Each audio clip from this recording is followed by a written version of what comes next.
Okay. So, yeah,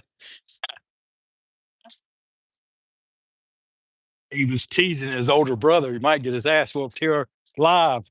All right. So Are we recording? we're live, right?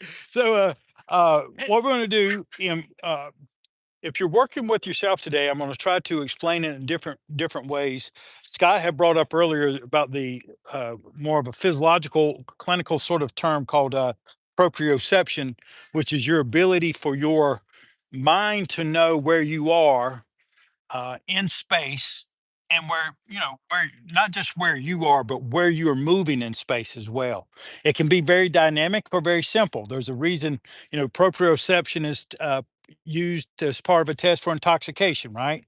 Put your feet together, hold your hands out, tip your head back, put your body in a unique position that it's not normally in, and then try to find your nose, right? That's a test of proprioception, and it should be easily done if you're conscious, right? But it's a lot harder if you're intoxicated. The reason that this comes up, and the boys and I were working a little bit earlier, is for you first when we're working on something like today, where we're going to be working on working the shuttles. A lot of times I have a phrase that I use a lot. Is that a lot of times people use a lot of technique because they're lacking skill. You know, skill can trump technique a lot of times. If you know how to be evasive, right? For example, if you know how to be violent, right? And there's a reason that that saying that a criminal can do more with a brick than most martial artists can do with 100 techniques because they use techniques. He just uses the skill of violence. Right. So when you're practicing on things, you want to be able to feel where your body is in space and what might be happening to you and what you want to do and what you want to do with it. Balance is part of stability, but stability is not necessarily part of balance, right? Because you can be balanced and all it takes is a strong breeze to knock you over, right? So, standing on one foot's just one good example. Standing with your feet together, perfectly balanced, totally unstable. You know, standing and fighting with someone with your feet crossed. I'm balanced, like I'm walking a tightrope, but God help me if I get touched, right? So being very aware that you want to learn to be stable, whether you're learning to play baseball, basketball, fight, tai chi chuan, there's different variations to stability. Scott and I were talking about the fact that in tai chi, basically just imagine an egg. And Sifu had mentioned this one time. You take an egg, and if you push it on the right places, you can't hardly crack it, right? And in fact, it's almost impossible to crack it, right? So in your mind, you are the egg. In Tai Chi, what it does is that when it feels a force trying to crack the egg, your core, top of the head, tip of the tailbone, sort of thing, it transforms and reshapes itself so that they're just pushing against the edges so that the egg won't break. That's how your mind has to work in proprioception. Is that now I'm turning and torquing myself so that I'm not facing his force. I'm not meeting force with force. I'm using force to transform myself so that he won't break me. Now, in Bakwa, it just says, well, twist and move the egg when you feel the force. And Habgar says, don't let him touch it. Right? Right? And Habgar has a different mentality of protecting the egg.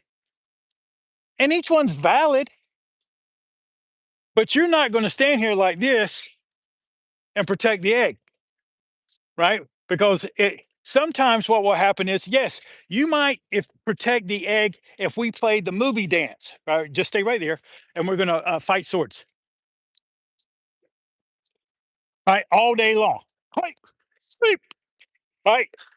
Fighting swords. Then there's gonna be other times, not fast. I'm just gonna try to come in and take the egg, and you have to be able to transform yourself into whatever's necessary. All right, so you want to be stable. How do you do that? First, we do this a lot. If you're by yourself, just watch, try to get a classmate or a friend to help you a little bit. I'm gonna let you two demonstrate a little bit. Okay. So Ryan's going to take a position and he's going to be in a bow stance. Now, you want your feet to be stable in the sense that he's got good balance, and that in the Tai Chi classics, they said the connection to the earth is where the power, your feet are the connection of the power to the earth, right? Then power, strength and power, the ability to transform is generated through your legs. It is guided by your waist, and then expressed through your arms. That's the hierarchy. So uh, Ryan's taking his posture here. Dwight's going to, Dwight, sorry, brother. Scott. Scott is going to walk around because you know what? Because I remember I've got pictures of like Reed standing on Dwight, things like that. Scott's going to walk around Ryan and give him some pushes, and he's got to use his mind. Go ahead, to work and transform inside of his mind. Notice that the reason I'm saying that is he can't use his shoulder just to push back. He's got to look at his legs and see how he's moving. He's got to learn in this exercise, what is he going to do to stay stable? Because stability is your ability to move and to transform, not just being balanced. Now, if you're at home doing this by yourself, you can imagine, what if I felt a push on my hip? What if I felt a push on this hip? What if he was pushing on my shoulder? What if he was pushing on my shoulder from behind? Right? Again, if I'm just pushing on Ryan and he uses his mind to push against like an isometric, well, if he pushes here, I'm just going to push back. Right? Did you see how he did that? And then when I move, he's almost unstable. Now do the same thing. When he feels this, now you can feel, if you were feeling him, you can feel his mind sink, almost like go right. And now when I move, there's no, because the stability is different as compared to isometrically trying to meet force with force. He's trying to use his force to stay stable instead of trying to resist me. Okay. Now that's Tai Chi training, but that's where you want to get to, right? Because just doing the movement, go ahead and rest. Just doing the movements is good enough in the beginning, but you're going to get to a phase where it's going to be a dead end road. And you're going to want to do it smoother. You're going to want to do it with purpose. You're going to want to do it with meaning. But you can't do it unless you know what the meaning is or what you're looking for. And so, starting with having this sensation of being stable, being able to transform instead of being so top heavy, the chi is too high. Okay. Now, we're going to do one other exercise to demonstrate. Okay. You'll be the receiver. Okay, this time. All right, horse stance. All right, let's pick him up off the ground. Okay. So in this particular exercise, Ryan's going to check his ability. Okay. And go ahead and put some work in there. Good. Good, good, good. All right. And what Scott's doing now, he's trying to transform himself. There you go. Good. And Ryan, all right, use your hips a little bit too. Okay. So yeah, dig in there. Good. Good. All right. Now, that's good. Take a break. Now, the the fact is that one of the things I want you to know about this, these are very safe, progressive exercises. And when I say exercise, this isn't just a mental exercise. This is would y'all agree? This is a physical exercise. All right. And so I want you, when you first start, to always start with the sense of having success most of the time and safety all the time. And by that, what I mean, if I'm pushing on Scott and I've never met Scott, I want him to feel safe and successful here in the beginning. Then later, I may be a little bit more forceful or a little bit faster, shortening the time that his mind has to adjust, or the amount of pressure that his tendons and all. That's why we do all this posting, so that his tendons go, oh no, hell no, oh no, no, no, no, right? Because if you've done your posting and you've done those exercises and you've expanded, because most of this work is expansion and contraction, isn't it? Right? It's just a matter of how am I expanding, how am I contracting. One of the best exercises I can honestly tell you is just to start there, like in a posting, push the sky, and then take it, twist it, and reach back and learn to stay stable in there. Yeah, you're reaching for the opposite ankle, right? Because now you can feel, okay, the legs have got to stay connected to the earth. The power of the legs being able to generate from the earth so that I can twist and turn, guided by the waist, expressed by the hands. I love that exercise. It ain't easy though. Okay. So now the next technique is using that base where we're saying, okay, I want you to be able to transform and turn, and we're going to start and then add the working the shuttles to it. Okay. And if I'm just doing it as a posture, I'm going, okay, hand under the elbow, out. And in this case, we're doing it with a hand. It doesn't matter if you're doing this with a fist, a hand. One of my favorite depictions of it was in this particular example. Imagine that there's a shield wrapped around your forearm, and this hand is holding your small sword, your jin, right?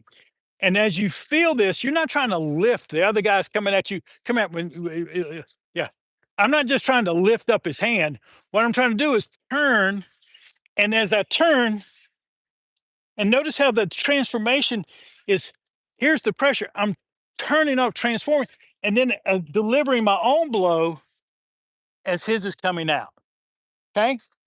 So if you're practicing by yourself, all right, you remember how I told you I wanted y'all to team up with? Okay. Jeff and Kathy, y'all get together. Uh, well, I tell you what, Ryan, you work with Jeff. Thank you. Yeah. So if you're working by yourself and you're watching me here, okay, as I'm coming, are we still on?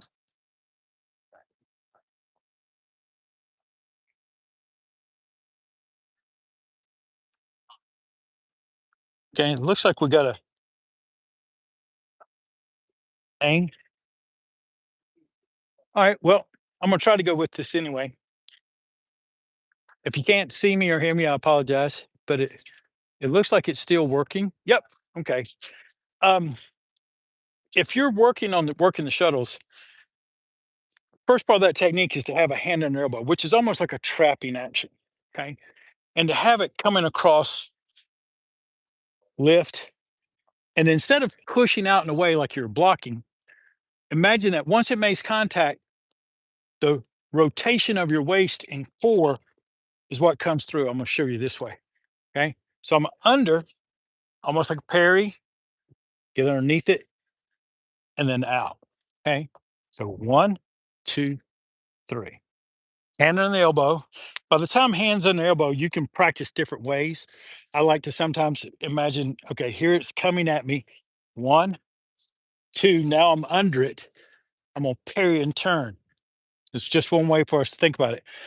I like to sometimes work on it offensively rather than defensively. So by defense, instead of me waiting for this to come, I'm going to drive in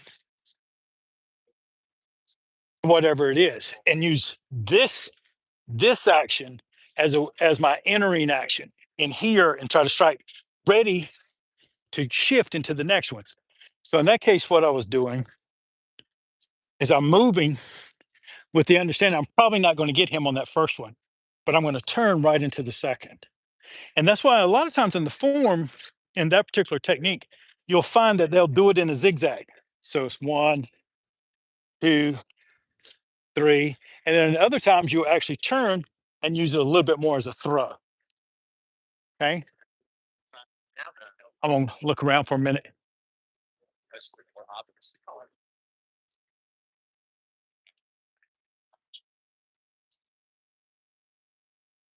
And if you're practicing on your own, try to remember to keep it stable.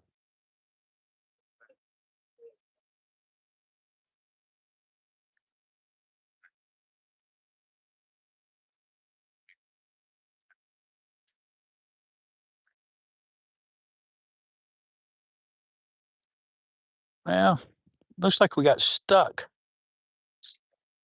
But I'm just going to keep working as if you might be there. On my side, all I see is a frozen screen. All right.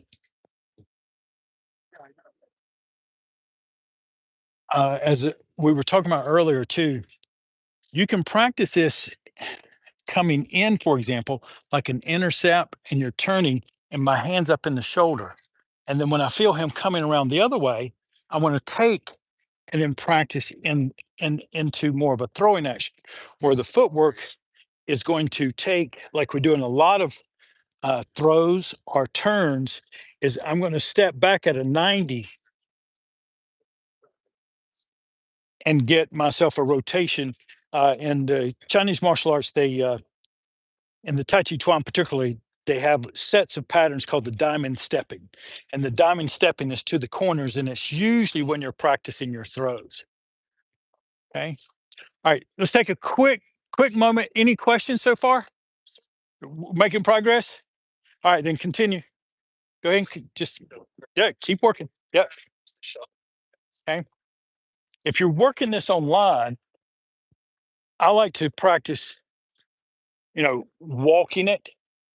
Now, if you're practicing the old style, then it's going to finish in a T stance, right? A lot of places, a lot of times you'll see it and it's in a bow stance. But when we're practicing in the old style, we practice as if this is striking martial. So as I'm here, as this is coming out, he's right here. I'm not reaching for him over there. I like that approach. That's how I was trained in it. When it came to application, is to have that feeling that where he's right here and I'm trying to strike through, and then I do the same thing, just going to the other side. One, two, out, and sit into that T stance. You can post there too. If by posting, you can practice and just sit here and imagine that your body is finding power connected to the earth and then press and push, right? Press and strike. So I'm rotating. So I'm not just leaning in. Every time I exhale, I'm twisting. One, just like that. Three, four. So I'm not just flipping her over the top as if I was doing a high block. Okay.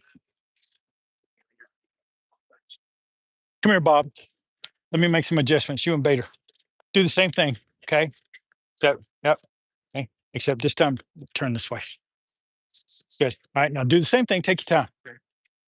Good. Good. Okay. Now, what I want is for you to, instead of trying to, you can see your mind is pushing out and away. What you want to do is that you want to turn it. Okay. Yes, you want to turn this. All right. Step to the side just for a second. So as he's coming, I don't want to feel like I'm pushing his hand away and raising it up. What I want to do is feel like it's flipping up, and you can see that I'm actually almost helping it come on by. Okay. And we'll talk about why, because usually what's going to happen if you throw here, come with the other one. Okay. You've got to be able to move into the next one. And if you're pressing out, your mind is going that way. Okay. So if I'm pressing out, my mind's going this way. When I'm rotating in, it's actually pulling in. So that when you feel the next one coming, it won't be a problem.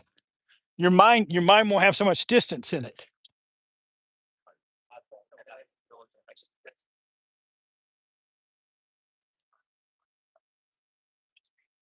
Whew, there you go. Good. All right. Well, that's better. Yeah. Again, drop the elbow. There you go. And it's through the waist. There you go. Guided by the waist. Yeah. That was better. That's better. Okay. Now you can feel your mind trying to flick it off, right? Well, that's what I was just practicing for 20 minutes. Uh-huh. Yeah. Yeah. Well, that's good that you said that too. Yeah, you were practicing that over there. But the difference between how your mind practices something will determine how it comes out of your body, Right. right? So if you're practicing something not necessarily wrong, Right. but not what we're looking for right now. All Right. right. Yeah. So if yeah, so if you practice in your mind that I'm pulling and guiding it, whatever language works for you, right? Some people call it a parry, right? I don't really care what you talk. Sifu would just say, "Let it slide by." That's all you tell you. Just let it slide by. Because if it's like, uh, you know, if you're trying to, sometimes when you're afraid, you try to get something away from you. Sometimes when you're overly aggressive, you try to go in there and intimidate it, right? Neither of those is what we're looking for right now. All we're doing right now is I'm going to hold my ground. I'm not afraid of it and trying to get rid of it. I'm not trying to go get it. It's coming to me. I'm just going to hold my ground. That's all I want to do is hold my ground. And it's a different mindset for right now because you can go and use space and be aggressive if you want. But right now, we just need you to practice holding your ground. So let it slide by you. Hold your ground. Don't get rid of it. 90% of the time, too, when you try to get rid of something, you have to go back and try to get it again.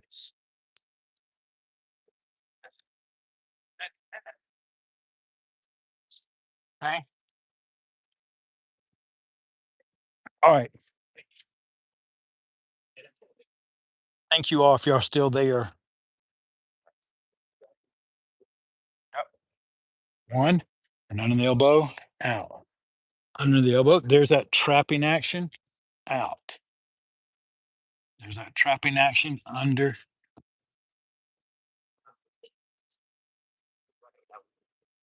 Mhm.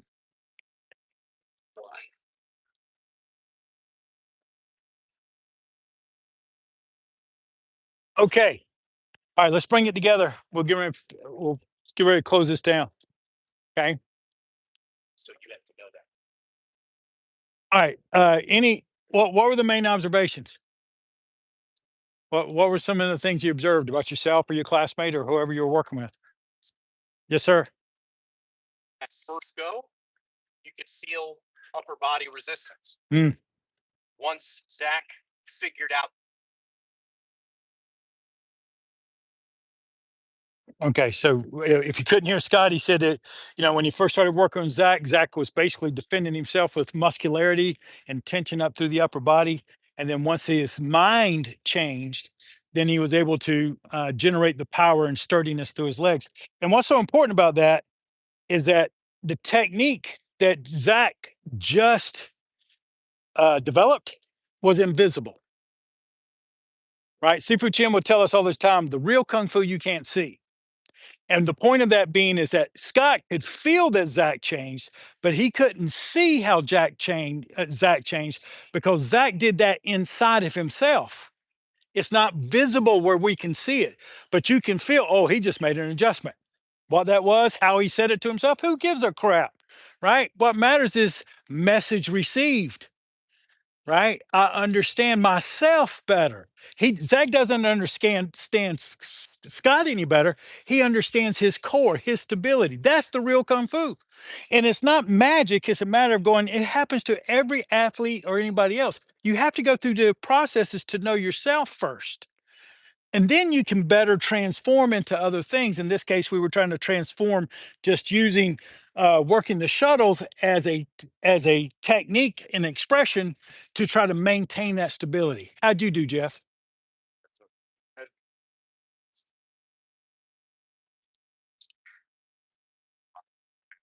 Mine was too high up. Okay. Yeah, that's what we call the chi is too high, right? The energy of your mind is too high.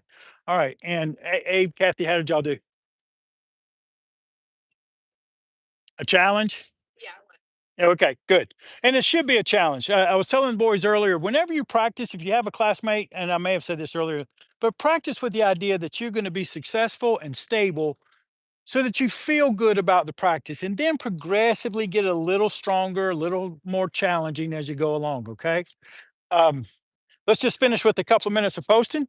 Okay. So, and about just a couple of minutes. Okay. So, um, bring it hands float, exhale, bring it down. Get stable, the word of the day, right? Find stability in your base.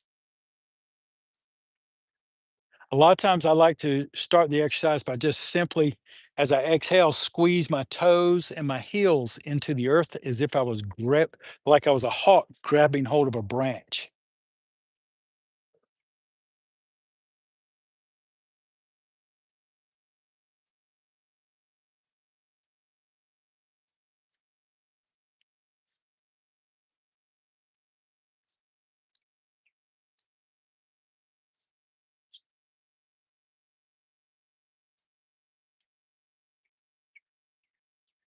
Scott had mentioned earlier that he heard a doctor talking about putting yourself into a position, we might call it a posture, but putting yourself into a position, close your eyes and then try to hold on to it. It increases your proprioception because now you're not aligning yourself based on what you see. You're aligning yourself and transforming yourself and balancing yourself and stabilizing yourself based on what you feel.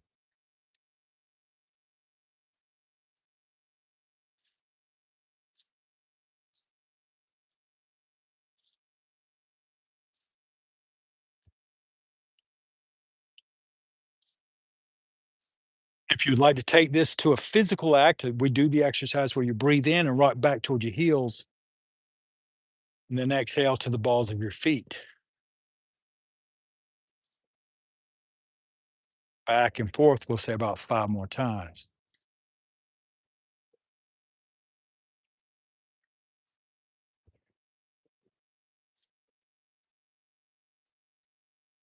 If you get real good with this, you can pay even closer attention to the balls of your feet. For example, when you rock forward, are you coming to the ball of the foot on the big toe and the second toe? Or are you rocking out to the outer part of your foot?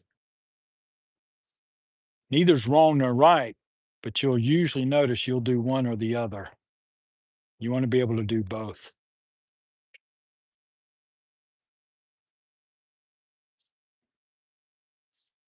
Because when you come up to the balls of your big toe, yes, it raises you right up. All right.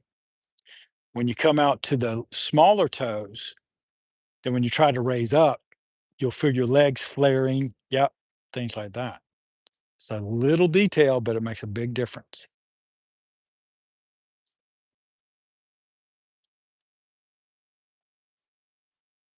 Good. All right. Let's take a breath, push up toward the sky, finish a good day's practice. Main thing is, and when you're finishing out, we're talking a lot about martial arts, but I can tell you that stability, agility, things like that, as we get older, is perhaps one of the most important pillars of your health, right? Mobility and stability is king. So practicing things that help you do that is not just always a physical thing. Sometimes it's a cognitive exercise. And it's always good to have classmates. Now, if you don't have, there's different tools like we use Bosu balls. Is that what, Sure. right? Which sometimes can help you learn to stay more balanced in unstable conditions, right? Which is good, really good, but it doesn't always translate to having a base that's stable and something trying to move you off of it. That's a different paradigm. But there, all of it helps. All of it helps. So do what you can to keep your practice up, and we'll see you soon.